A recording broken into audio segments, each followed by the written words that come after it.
iyo kuri munsi wa mbere kuri FM ndetse no kuri YouTube yacu PJ Classic Media. Dukomeze ku munsi 11 nyine mu gihugu cy'Ubwongereza hakiri kare cyane kuri lunch time saa 8:30 Tottenham yo yakirira equipe yitwa Manchester United. Nayo yari big game. Equipe yitwa Tottenham Hotspur y'umumenyereza Thomas Frank. Inganije biri kubindi na equipe yitwa Manchester United ya Ruben Amorim. Uko bigenda kose ico gutsindwa cyo kiriko kirahava atumanganya ryo rimwe akarironka. Hakiri kare cyane Brian Mbemo ku mutama 32 ku pass ya Mad Diallo kitano ciza cyane ku mutwe. Matthew Sterling aza kuba agomara ku mutama 44 cyenda na rimwe gatereka mu cya kabiri witwa Richardson cyenda na gatatu Delight aragombora kuri pass ziza ya Bruno Fernandes umunya Portugal. Frank ayagabura n'umugabo witwa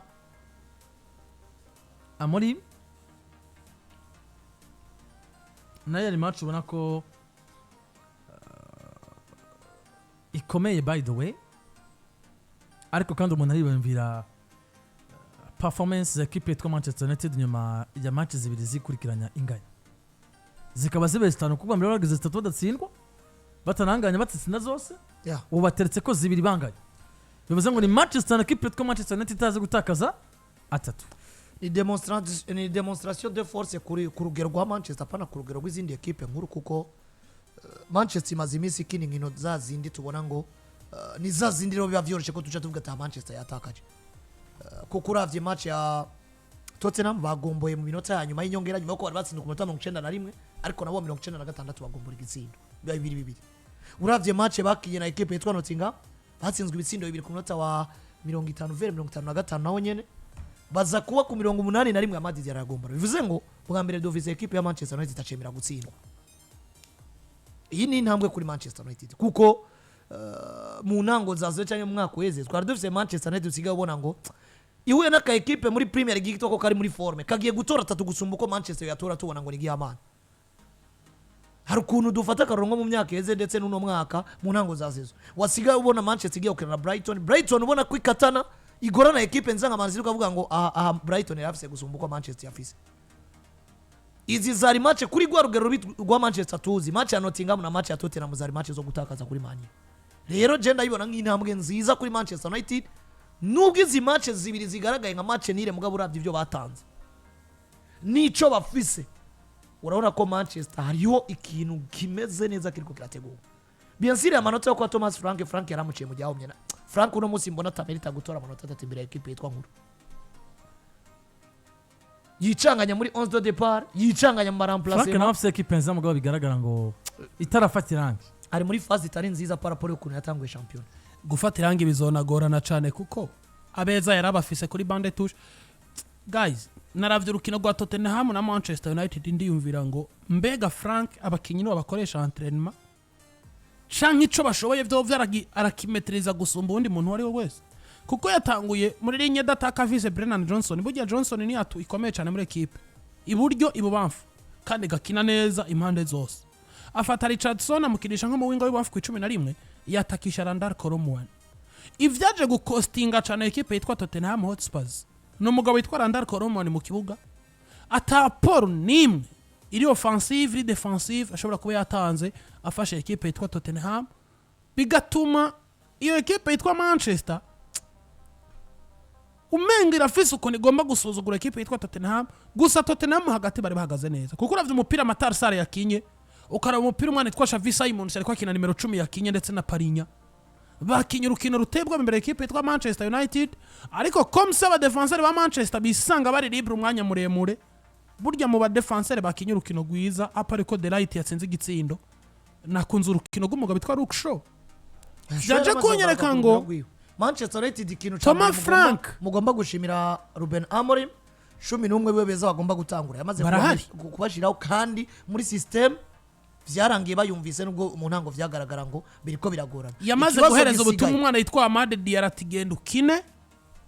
ibisigaye abari nyuma yo bazokwimenya no Musa Amade Diarra hanga umu defenseur wari wese bohura. Ikibazo gisigaye ku kwagura effective kuri Manchester United agategura aba super sub beza ko bigaragara ngo Shaw, Delight na Yoro ni beza mugabo kandi eske profile ya Maguire muri no system ni yahe, profile ya Jaden Even ni yahe, profile ya Sandro Martinez izobi yahe, profile ya Nusair Mazraoui igomba kubi yahe, kuko ababigaragara ngo umwanya bagomba kurondera bora twawe hagati mu kibuga. Tugomba kurondera profile ya Manu Ugarte na Kobe Maino, ariko Casemiro n'umugabo yitwa Bruno Fernandes bo bavyaramaze gufata. Tugomba kurondera rero profile witwa Mason Mount, arashobora gutwara ikibanza cyambe mu cange yoba mu super sub wa mbeumo. Tugomba kurondera mbega umusuper sub wa Amadi Diallo tumurondere muri Joshua Zirkizi canke Joshua Zirkizi tumurondere ko umusuper sub wa Benjamin Sesko. Umusuper sub wa Diogo Dalot tumurondere muri inde. Mugihe abantu nyene Landry karavuga kuri Thomas Frank, jewe mu nkundire Tottenham musingira ico ndayivuze kuko ni equipe itama kuyanaliza. Uno musi ko ndiko ndanaliza equipe yaba grand joueur nka Richarlison, yaba grand joueur nka Brennan Johnson, yaba grand joueur nka Pape Matar Sarr. Uno musi ni equipe iri kiratsinda ubona ngo eske Real Madrid na mikitinyo yategerezwa kwiyubakira bivaye n'abakinyi fise n'umumenyereza experimenté muri Premier League.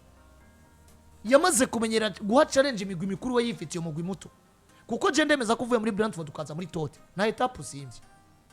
Bitandukanye no kuva muri Brentford bagacagwa Manchester cyangwa Liverpool. Cyangwa iyi ni nko kuva ku ngazi ya gatatu ukaja ku ya kane. Mugabo umaze kuva ku ngazi ya gatatu ukaja ku ya kane ugacushita nkuko umenga wasubiye ku ngazi ya kabiri. Uno musi gutora amanota 3 kuri equipe ya Thomas Frank na nkuru mbamo nirimo. Ahubwo tout simplement Manchester ikintu cabagoye nuko bagiye ku kibuga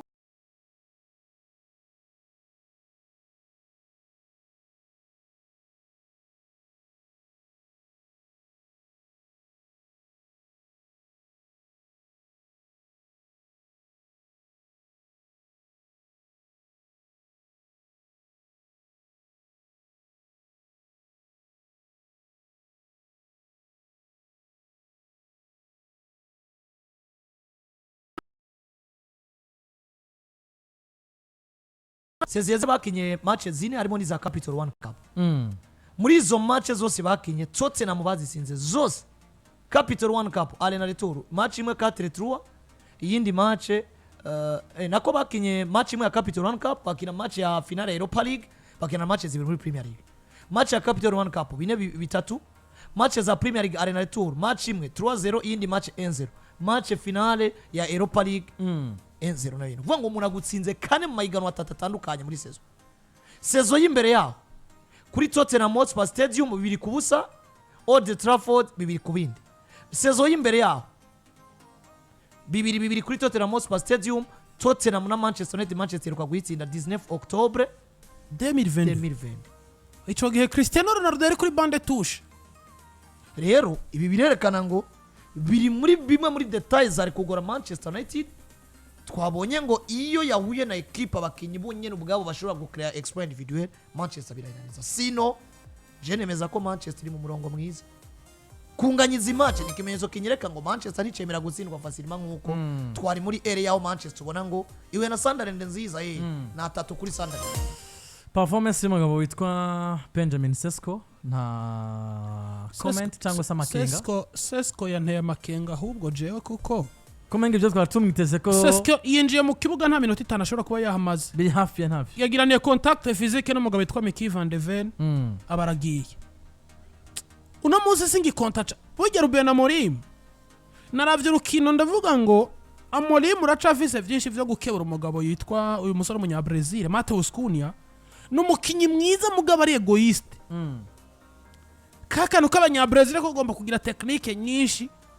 Kumva kumengo barrier yo yose kugira ikuve ku kirengo ubanza gukora itushe nk'igihumbi. Biricari mu mugabo witwa Mateus Cunha, mugabo uravye ibintu Brian mbe umakina. Ukaraba umugabo witwa Casemiro yongeye ko umujene. Twihute turangize. Ibirero binyereka ngo Manchester United ku ruhande rw'iwanje. Ruben Amorim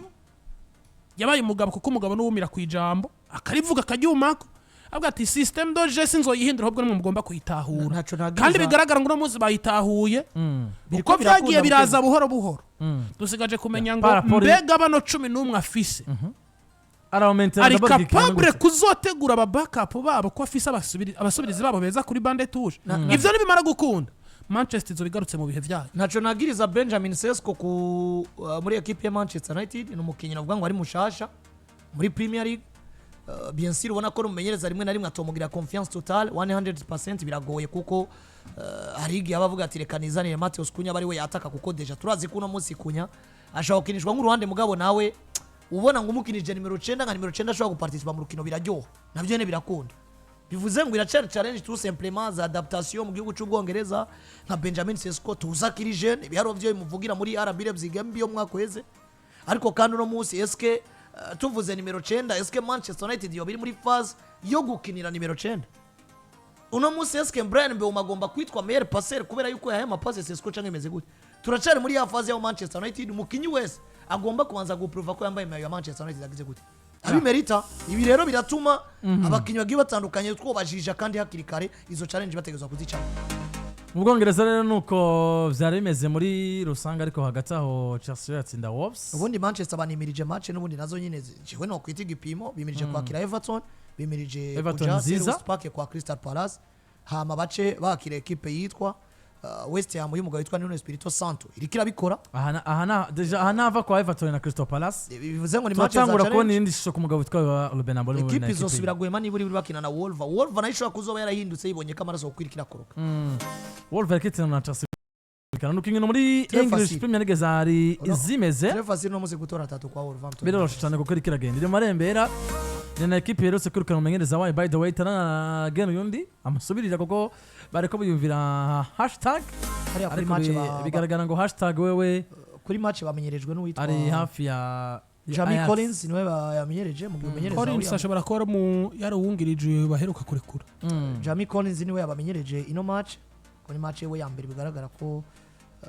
ahagarikiye ata explaining imbere equipe twa Chelsea na explore byari bigoye kwikura Old Trafford donc mu Budagi na Stamford Bridge mu Budagi ni vyoroshe na gato mbere equipe yitwa Union Berlin byarusabye kurindira match gira 18 no sezo oya rokora izosubira gutangura gushasha kuko rokora bayikuye bayonoye oya ariko bari envenki ya bari envenki nivyo mugabo bari envenki muri match zo zari 16 utagira nire ariko nibi birakomeye ubwo Union Berlin rayibwira ngo nimba ugomba kubandaniriza reka utegura ibindi mugabo nimba urugwa rugwi 17 mugabo urabona ko baciye bagira nire 16 zari ziheze Bayern ntiyarize kugabura ariko hari ikintu abantu birengagiza Nyareze kugabura neza no gutsindwa naravye highlight za Bayern ndasubiza inyuma umutwe ndanka slot kabisa uravye igitsindo cha Luis Marulanda yako mu defenseur ya muhaya ka ya sinzi igitsindo ciza gishobora no kuranga saison anashima ciza pe nariko ndavuga kuri equipe ya Bayern gutsindwa Union Berlin yabakiriye by the way kuko yabakiriye kuri gacha Union Berlin tugomba kwakira ko umupira w'amaguru Bayern yahatse kuko Daraki yabatsinze ku matama 83 igitsindo cya kabiri mu gihe rero byasavye iminota 10 kugira ngo Harry Kane aze kuba agomba kwipasa Tom Bischoff mu masore beza bariko baraduza matama 93 byari byanse ko equipe ya Bayern Munchen yakora possession ya 74 kwijana mbere ya Union Berlin hari ikintu kimwe je ngomba kwiyagira n'abanyamupira eske miss yose equipe yari nziza bisigura ko ivyuka neza erego ashobora ko uri mwiza ariko umunsi umukavyuka nabi cyangwa ukabura insinzi kwera factory cyangwa iri atari ukuri mubi nibije nagarutse gukora Arsenal babuze insinzi imbere ya Sunderland kwera babaye babi cyangwa kwera baterekanye urugero rwiza Bayern no munsi wasiguriye abantu ngo yabuze insinzi imbere ya Union Berlin kwera ko Union Berlin iri capable yo kurivaza na Bayern yarega tugomba kureka kuba corrompi nibi bintu byo kumva ngo equipe nzizi ihora itsinda kuko nimba baza mu kibuga bangana ari 11 ku 11 hari umunsi equipe yari yose iri capable ko yonaniza yindi nubwo zitabikora ku rugero rumwe rero umunsi wuko vyanse simba numva ngo Stuttgart nta gitangaza cabe ngo Stuttgart yananije Bayern gitangaza nuko gitangaza cyo Union Berlin kuyumvira ko peut-être ubwo bushori cyangwa bwayo cyangwa ubwo bukomezi bwayo ivyangiye Paris Saint-Germain cyangwa se peut-être Dortmund ivyangiye Leipzig zose zimaze kana kipe twa Bayern ivyangiye Leverkusen ivyangiye Stuttgart ariko ukumva vyashobotse kuri Union Berlin nibaza karaho peut-être abamo gutangara nayo bundi bwongo nico catangaje abantu kuko utsindiye kuri Paris Saint-Germain nibaza ko buri muntu yotabona ngo Bayern yatsinze umugabo yatsinze na Paris. Abantu bari biteze equipe ya Bayern itahagaritswe na imigwi ikomeye bakavuga ngo niburi izonanirwa gutsinda Arsenal, izonanirwa gutsinda Eintracht Frankfurt, izonanirwa gutsinda nkuko wabivuze izi za Stuttgart n'izindi equipe zitwa kari nkuru basi muri ziko ziragira saison za muri Bundesliga nizo niburi umuntu yakwiyumvira mbwo umupira ugira realite yawo.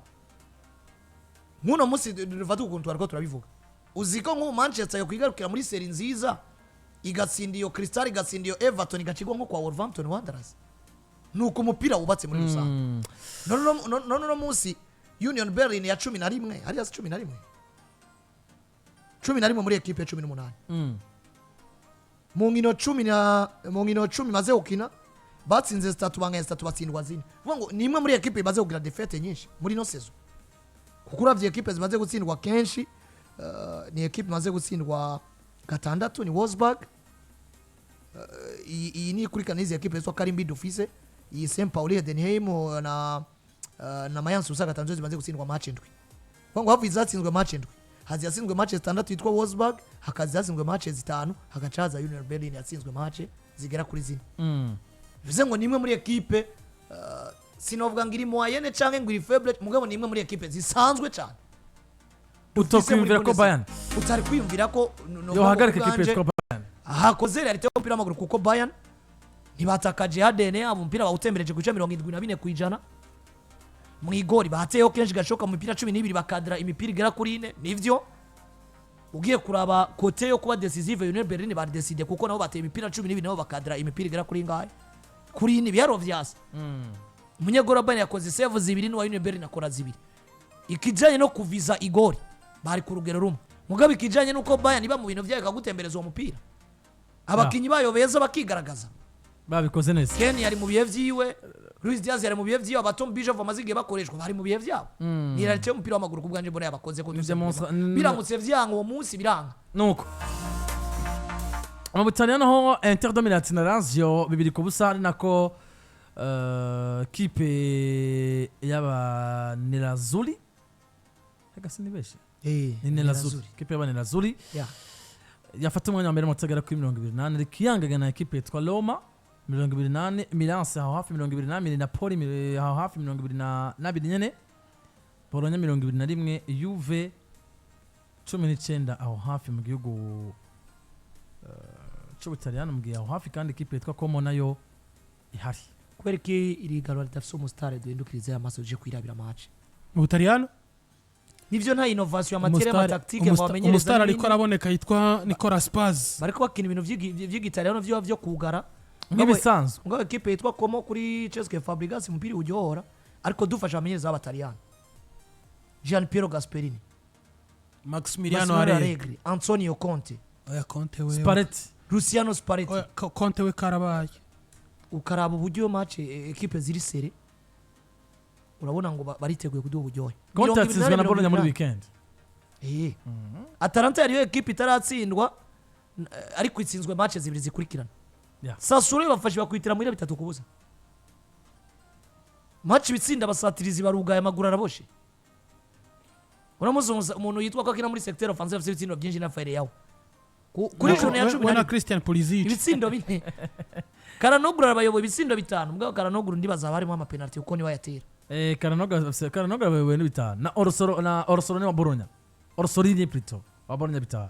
imaze kuri jone ya 10 abanageze muri Karanoglu arimo penalty zibiri muri mu bitsindo 5 abanageze muri 10 hafi abandi baracira ku bitsindo 5 oyiganwa rirugaye vya bindi bakubwira ngo abasatirizi beza bo gutsindira ukina ariko aba defenseur cyangwa umunyegori yo gwa gutwara igikombe mu Butaliyano bari muri realite yo kumva ngo iki gikombe ugitwara umwaka araba yarushije abandi akantu gato mugabo ni gikombe gisaba ibiharuro bw'iro gitwara Inter ya Christian Chivu ngo bamenyereza jewe nk'umufana wa Inter dominant amaze gushaka wakora nkavuga ngo uyu tumuha umwanya arakomeye umwanya kuko ari mwigano irigano uno mwaka iyi bato irashobora kuyigwa gusohoka oya Chivu nuko ba Armando Broja yari muri ya generation yaba Samuel Eto'o ya 2010 yatwaye kiriya gikombe cha Ligue des Champions wowe navemo Chivu avemo mu gihugu cy'Ubutaliyano ko byari bimeze iyi bato ya Chivu ariko aragwana na Spalletti akagwana na Gianpiero Gasperini Kivu nta kintu kirimo akagwana Landry acumwagiriza oya Christian kivaho bigeze no munsi sinari niteze yuko Inter ndindiriye dominazo gusa imente yuko Spalletti asubira mu bintu vyiwe ahavuye umugabo Inzaghi Allegri nawe ndindiriye ko Allegri nawe asubira kubirantisa neza na Gianpiero Gasperini oya jewe mfize icizere mu mugabo witwa Gasupari n'umugabo yitwa Maxi Allegri ariko uziko Chivu yaje avuye kwa Parma nziza mwaka Parma yagwaye kari agasore ka Giovanni Leone ya gasore ka defense ya Liverpool kana Chivu ariko nzenda gukubita akantu urabe hariya equipe ukuntu yari imeze mu mwaka weze Chivu arabanzanye imeze nka company Parma yari ya 16 mwaka weze mvyibonera mbe Toma oya company aho bigeze no munsi bazomwemera naranditse ndashira ko akora bigombe vyankiraho bigeze company aramaze kunyereka ko umumenyereza oyo ujya ni muzima nabwiye ati akananirwa azobananiriweho ba Tuchel na ba Carlo na ba Pepe Guardiola bananiwe muri Bayern kuko twemeza ko bananiwe nuko batayiha Ligue des Champions mugabe ibikombe vya Bundesliga none company yakibaye niyakibakubise kuri Tuchel mu Butaliyano nuko bimeze twari kumwe na Societe Victor Beverage Company mazi meza cyane